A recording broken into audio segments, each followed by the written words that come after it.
Assalamualaikum warahmatullahi wabarakatuh. Bismillah, alhamdulillah, wala hawla wala quwwata illa billah.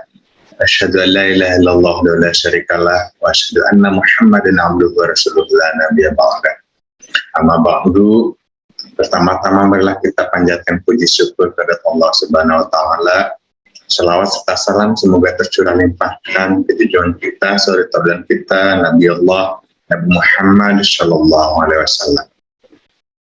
Baik, di dalam video ini kita pada mata kuliah perencanaan proyek dan kontrol di sesi keempat kita akan membahas tentang tahapan perencanaan proyek.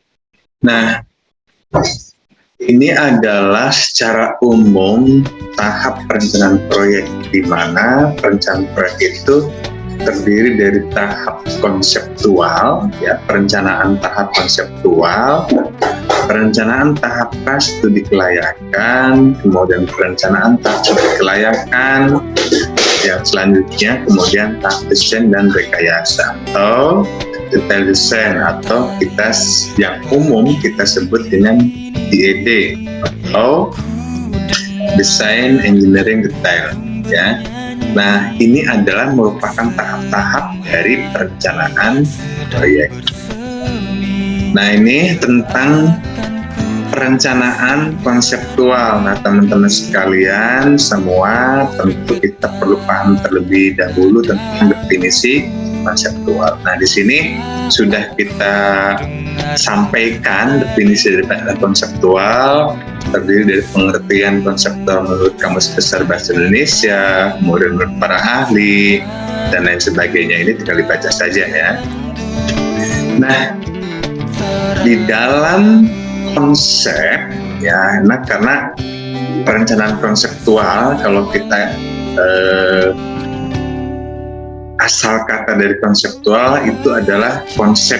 Nah, dalam hal ini tentu konsep ini secara umum gitu ya hampir sama, ya, secara umum sama bahwa fungsi konsep ini harus memenuhi 4 fungsi. Pertama yaitu di dalam kita membuat konsep atau perencanaan proyek di tahap konsep ini harus memenuhi fungsi kognitif, fungsi evaluatif, fungsi operasional, dan fungsi komunikasi. Nah, ini fungsi-fungsi yang harus ada di dalam sebuah konsep, sehingga ketika kita membuat sebuah konsep ini 4 fungsi inilah yang perlu kita muat, yang harus ada di dalam pemikiran kita dalam membuat perencanaan konseptual. Nah, tentu kita semua paham dong fungsi kognitif apa, evaluatif, operasi, komunikasi, ya. Nah, bahwa fungsi kognitif itu adalah semua aktivitas mental yang membuat suatu individu mampu menghubungkan, menilai, dan mempertimbangkan suatu peristiwa sehingga individu tersebut mendapatkan pengetahuan setelahnya. Nah, ini artinya fungsi kognitif ini menunjukkan adanya kemampuan kita, kemampuan seseorang di dalam membangun sebuah ide dan merencanakan atau memecahkan masalah.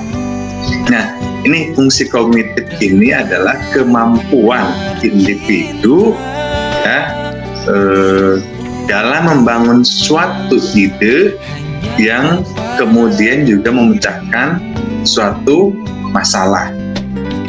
Nah, ini fungsi kognitif ini yang perlu kita bangun, ya. Karena fungsi kognitif itu harus membuat suatu individu itu mampu menghubungkan, menilai, mempertimbangkan, ya, baik dari suatu peristiwa atau dari sesuatu yang kita lihat atau secara empiris, ya, kita alami, kita lihat, yang kemudian kita bisa menilai, mempertimbangkan, yang kemudian membangun sebuah ide, muncul ide yang selanjutnya dari ide-ide tersebut itu berfungsi untuk memecahkan masalah.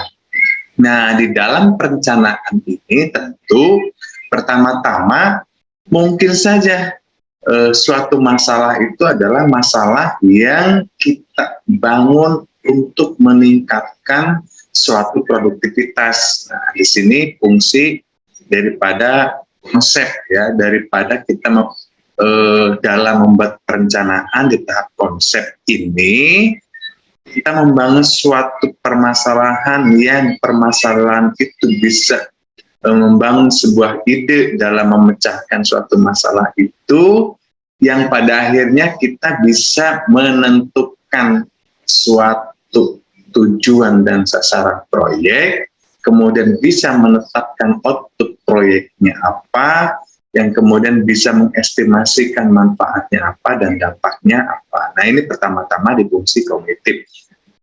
Yang selanjutnya, dari kita menuangkan ide berdasarkan fungsi kognitif tadi, selanjutnya kita perlu lakukan evaluasi. Kita lakukan evaluasi di dalam ide yang kita bangun untuk pemecahan suatu permasalahan, itu kemudian kita evaluasi. Apa hal-hal yang dievaluasi?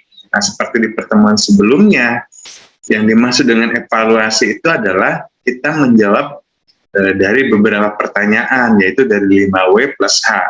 Itu berarti fungsi evaluatif yang kemudian kita pikirkan di dalam fungsi operasional seperti apa dan fungsi komunikasi.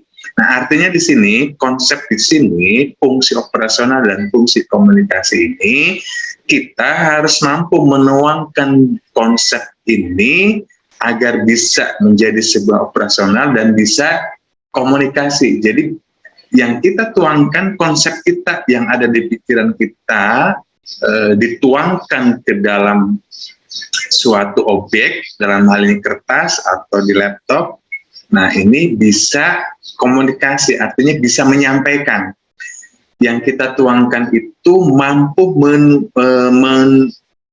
mampu mendefinisikan dari konsep yang ada dari ide kita, baik itu ide itu datang dari kita atau dari pihak lain. Nah, kita tuangkan dalam bentuk komunikasi.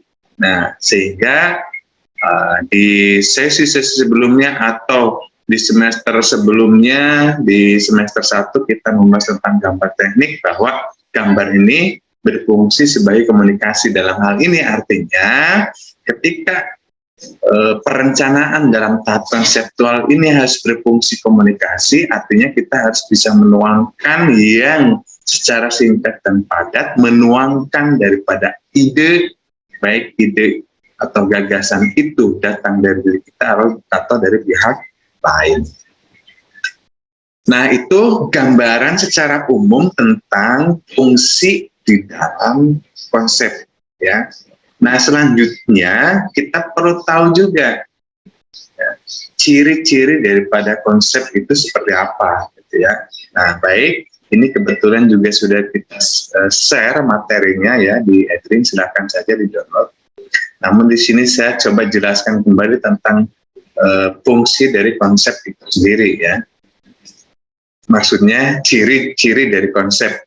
Nah, ciri-ciri konsep itu memiliki sifat abstrak dan merupakan gambaran mental tentang benda, peristiwa, ataupun kegiatan. Nah, berarti artinya di sini di dalam membuat perencanaan proyek kita, ya, proyek kita itu tentang apa? Apakah tentang kegiatan proyeknya, gitu ya? Output ya, output dari proyeknya itu apakah sebuah kegiatan? Apakah output proyeknya itu misalkan suatu bangunan atau benda, gitu ya, atau apapun, atau peristiwa. Nah, ini sifat abstrak ini harus mampu menyampaikan gambaran, ya, gambaran dari yang kita konsep. Kemudian konsep itu adalah kumpulan dari benda-benda yang mempunyai karakteristik atau kualitas secara umum. Ya, jadi artinya di sini di dalam kita membuat konsep, karena ciri-ciri umum konsep itu adalah kumpulan dari benda-benda. Artinya kumpulan dari benda-benda itu, ya, di dalam membuat konsep kita, perencanaan kita, tentu benda-benda yang dimaksud itu adalah memvisualisasikan dari apa yang sedang kita rencanakan. Nah, terdiri dari benda-benda itu artinya sebuah proyek terdiri dari kegiatan apa saja, itemnya apa saja, kemudian wujudnya adalah sebuah apa. Itu maksudnya kumpulan. Kemudian ciri-ciri konsep ini mempunyai sifat personal, sehingga pemahaman seseorang tentang sebuah hal mungkin saja berbeda dengan yang lainnya. Kemudian konsep didapat melalui sebuah pengalaman dan belajar. Nah, ini catatannya. Melalui sebuah pengalaman dan belajar. Oleh karena itu tentu kita harus belajar dulu sehingga kita mempunyai pengalaman dalam membuat perencanaan, apapun perencanaan yang sedang kita buat. Mungkin saja kita sedang merencanakan lulus tepat waktu, kuliah lulus tepat waktu. Nah, berarti itu kita harus rencanakan bagaimana itu tahapannya, kemudian apa saja yang harus dilakukan, dan seterusnya sampai tujuan dari perencanaan kita itu berhasil. Nah, itu gambarannya ya. Kemudian unsur-unsur konsep. Unsur-unsur konsep itu pasti harus ada nama, harus ada contoh positif dan negatif, harus ada karakteristik pokok, dan kemudian harus ada rentang karakteristik. Nah, rentang karakteristik itu ada rentang superordinat, koordinat, subordinat, serta kaidah. Nah, superordinat itu adalah konsep yang dihubungkan dengan konsep yang lebih luas, sedangkan koordinat ini adalah konsep yang setara dan saling berkaitan satu dengan lainnya, sedangkan subordinat itu adalah subkategori atau bagian kecil dari suatu konsep. Tentu, acuan konseptual itu tidak luput dari goalnya atau sasaran atau tujuan proyeknya itu apa, outputnya apa, outcome-nya apa, dan impact-nya apa. Itu tentu acuan dasar dari kita membuat konsep gitu ya. Nah, karena di dalam perencanaan proyek itu yang paling pertama itu perencanaan adalah perencanaan konseptual. Konseptual itu adalah perencanaan saat di awal dibuat dalam sebuah konsep baru ditindaklanjuti. Suatu contoh gambaran perencanaan konseptual, misalkan goalnya atau sasaran atau tujuannya adalah untuk meningkatkan ekonomi masyarakat. Kemudian output dari perencanaan ini ya bentuknya adalah bangunan pasar tradisional. Kemudian manfaatnya, berarti manfaatnya bisa memberikan manfaat kepada masyarakat, jual beli hasil produksi masyarakat menjadi mudah, kemudian dampaknya UKM berkembang dan ekonomi meningkat. Nah, ini contoh gambaran. Artinya di sini dengan tujuan untuk meningkatkan ekonomi masyarakat, outputnya proyeknya itu adalah bangunan pasar tradisional misalkan. Nah, kita coba kita tuangkan dalam pemikiran kita, goalnya, sasarannya ini, kemudian outputnya bangunan pasar tradisional, outcome-nya dan impact-nya. Baru kemudian kita tindak lanjuti. Nah, apa yang kita tindak lanjuti itu studi meja atau kita sebut dengan tahap konseptual tadi ya.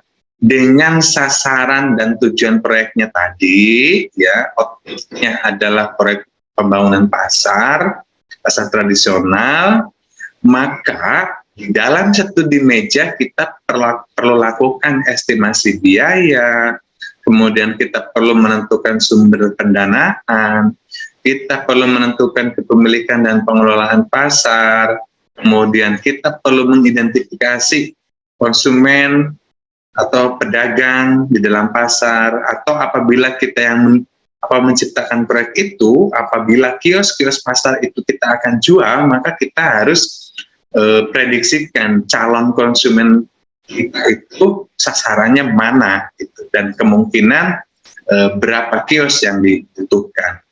Nah, ini diantaranya. Ini adalah merupakan studi meja atau studi konseptual. Di sini perencanaan konseptual. Kita estimasikan terlebih dahulu tentang biaya lahannya, biaya bangunan, biaya sarana dan prasarana, biaya overhead, dan lain-lain. Kemudian kita juga harus rencanakan ini pendananya siapa ini? Apakah pemerintah, apakah swasta, gitu kan, dan seterusnya.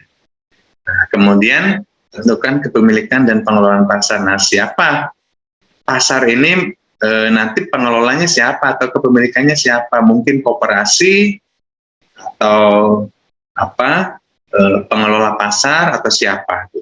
Kemudian apa namanya, sifat kepemilikan daripada kios-kios di pasar itu apa? Hak sewa, apa hak guna pakai, atau apa? Nah, ini merupakan studi meja. Ini kita harus munculkan dalam sebuah angka-angka yang bisa kita pahami dan secara umum orang pun bisa memahami.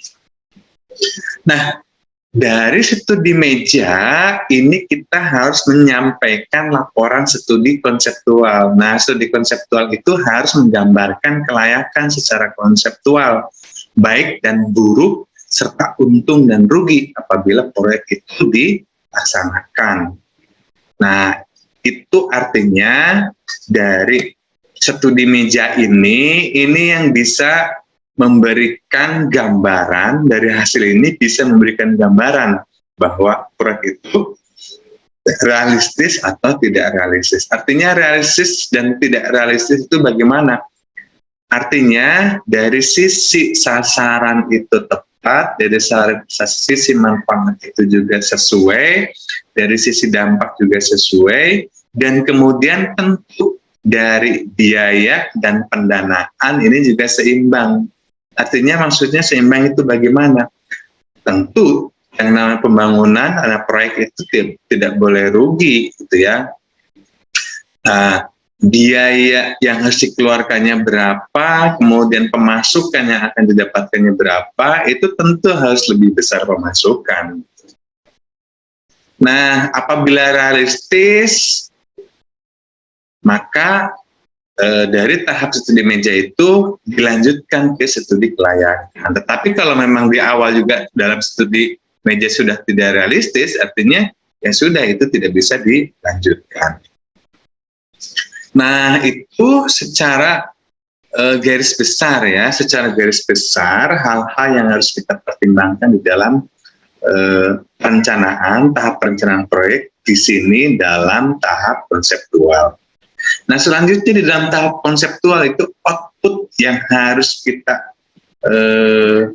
berikan atau sebuah dokumen yang harus ada di dalam tahap konseptual itu terdiri dari apa saja, gitu ya, di dalam tahap konseptual. Gambarannya kan tadi ya, tahap konseptual itu, kemudian dokumennya berupa apa atau hal-hal apa saja yang harus ada sebagai bukti bahwa tahap studi meja ini, tahap konseptual ini kita telah lalui, gitu ya. Nah, baik. Nah, ini output dari studi konseptual atau studi meja ini diantaranya harus ada gambar prospektif atau gambar konseptual, seperti gambaran ini, misalkan pasar tadi ya. Kemudian biaya pembangunannya, pembangunan dan lain, prasarana dan prasarana, berarti itu juga harus kita sudah munculkan. Apabila proyek ini dilakukan, berarti terdiri dari biaya apa saja dan total biaya yang dibutuhkan itu berapa.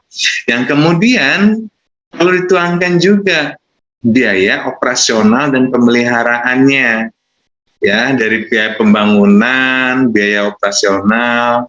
Biaya pembangunan termasuk apabila termasuk dengan lahan tadi kan, pasti namanya suatu bangunan itu harus berdiri di atas tanah, tentu dengan posisi tanah itu bagaimana, kepemilikan tanah itu bagaimana, gitu ya, yang kemudian itu di sana juga harus ada termasuk biaya pembebasan lahan misalkan. Nah, itu yang dimaksud dengan biaya pembangunan dan lain-lain, atau bisa dikategorikan ini adalah modal, ya. Kemudian biaya operasional dan pemeliharaan, karena pasar pasti ada biaya operasionalnya, ada biaya pemeliharaannya. Yang kemudian di dalam hasil studi meja ini kita juga harus bisa menyampaikan biaya pemasukannya itu dari mana. Misalkan pemasukannya adalah dari jual kiosnya, jual atau sewa kios, berarti dalam sewa kios itu berapa sewanya gitu ya, kemudian profitnya berapa, profitnya artinya berarti dari biaya pembangunan, biaya operasional dan lain-lain, dari semua biaya yang kita keluarkan atau modal, kemudian biaya pemasukannya berapa, nah mendapatkan keuntungannya berapa. Nah di sini ini merupakan hal-hal yang harus ditonjolkan dan dalam studi konseptual atau dalam perencanaan konseptual.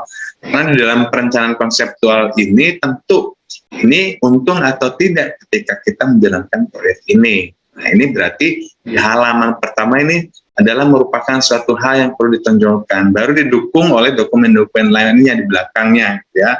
Nah itu dalam kita membuat dokumen perencanaan, dalam hal ini dalam perencanaan tahap konseptual.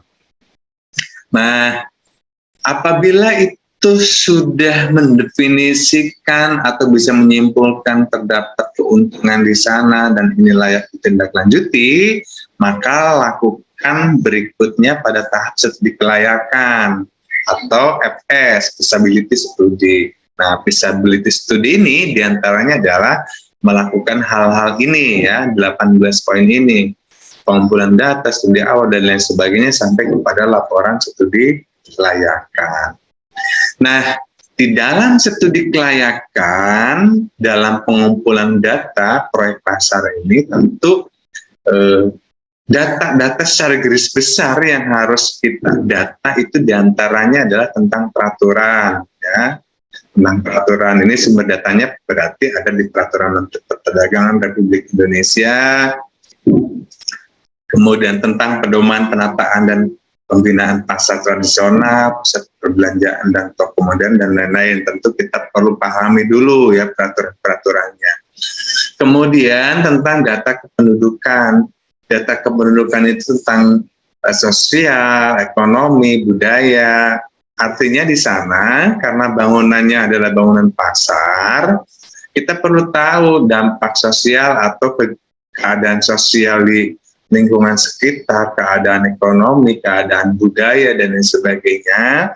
Di sini tentu untuk data-data ini dibutuhkan untuk analisis lebih lanjut tentang kelayakan pasar yang akan kita bangun.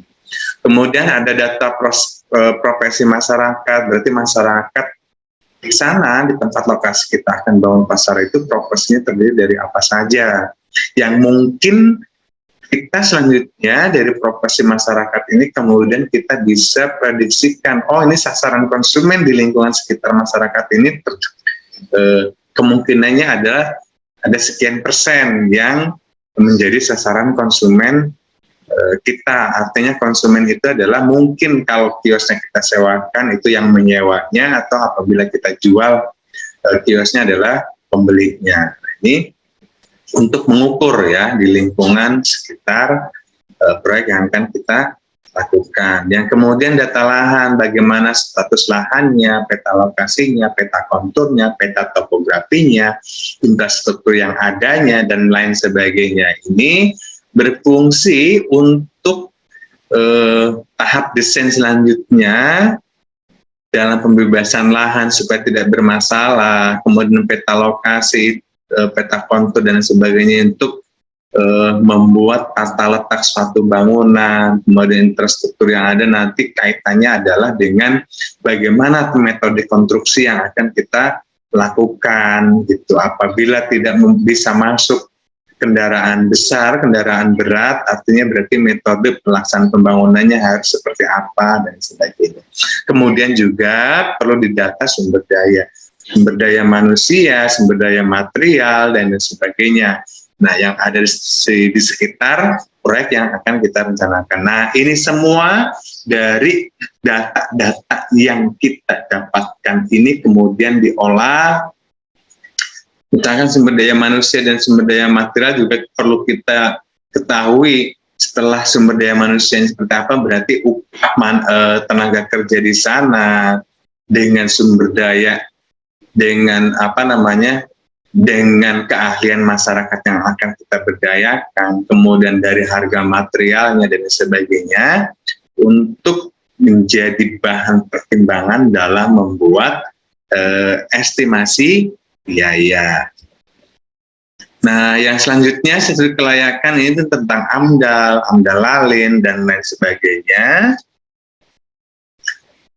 Nah, dari hasil studi kelayakan, maka ditindaklanjuti pada tahap desain, yaitu membuat gambar perencanaan yang terdiri dari gambar master plan, gambar set plan, gambar konstruksi. Gambar konstruksi itu yang terdiri dari gambar prospektif, gambar tampak, gambar layout denah, gambar potongan, dan gambar-gambar detail lainnya.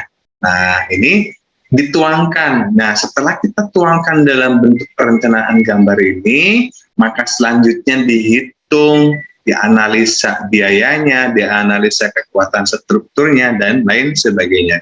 Ini sudah masuk ke tahap desain detail atau DID, ya, desain engineering desain detail. Nah, dari laporan studi kelayakan tentu harus menggambarkan kelayakan secara detail, baik dan buruk serta untung dan rugi apabila proyek dilaksanakan. Terdeteksi modal awal untuk menjalankan proyek ini itu berapa, serta modal secara keseluruhan itu berapa. Kemudian kita juga harus sudah terdeteksi keuntungannya berapa atau kerugian, kemudian terdeteksi dampak yang terjadi pada lingkungan serta lalu lintas, dan terbentuk secara abstrak bentuk proyek atau bangunan pasar. Nah, ini output dari studi kelayakan. Jika realistis, laksanakan, lanjut ke desain dan rekayasa. Jika tidak, sudah selesai sampai pada tahap studi kelayakan. Nah, kemudian apabila memang oke, maka lanjut ke desain dan rekayasa, maka lakukan hal-hal ini. Di antaranya ada 19 poin, ya, dari mulai mengkaji ulang data yang sudah ada termasuk laporan studi kelayakan sampai laporan akhir desain dan rekayasa. Nah, ini tahapan-tahapan desain dan rekayasa atau detail desain, ya. Kemudian baru masuk ke tahap persiapan konstruksi.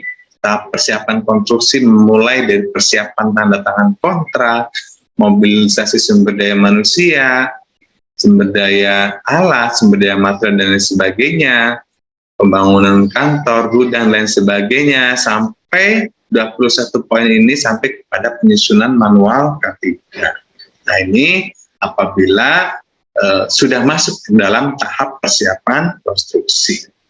Nah, demikian adalah tahap perencanaan proyek sebagai gambaran untuk memunculkan ide-ide kita bahwa di dalam membuat perencanaan proyek, tahapan-tahapannya adalah seperti yang secara garis besar yang kita telah sampaikan, dari mulai tahap konseptual, tahap studi kelayakan, kemudian tahap desain dan rekayasa, dan dari masing-masing tahap itu harus menghasilkan dokumen apa, seperti yang kita jelaskan sebelumnya. Ini semoga bisa memberikan gambaran secara garis besar kepada kita semua, yang tentu ini perlu ditindaklanjuti oleh kita semua. Untuk bisa kita menciptakan suatu proyek itu, kita harus berlatih membuat konsep. Pertama-tama kita membuat konsep secara konseptual, gitu ya, atau kita lakukan studi meja, kemudian coba kita tindak lanjuti, dan seterusnya untuk pembelajaran kita. Demikian di sesi 4 pada mata kuliah perencanaan proyek dan kontrol ini. Semoga ini bisa dipahami dan bisa bermanfaat untuk kita semua. Kurang lebihnya mohon dimaafkan. Kemudian diakhiri bila topik walhidayah. Wassalamualaikum warahmatullahi wabarakatuh.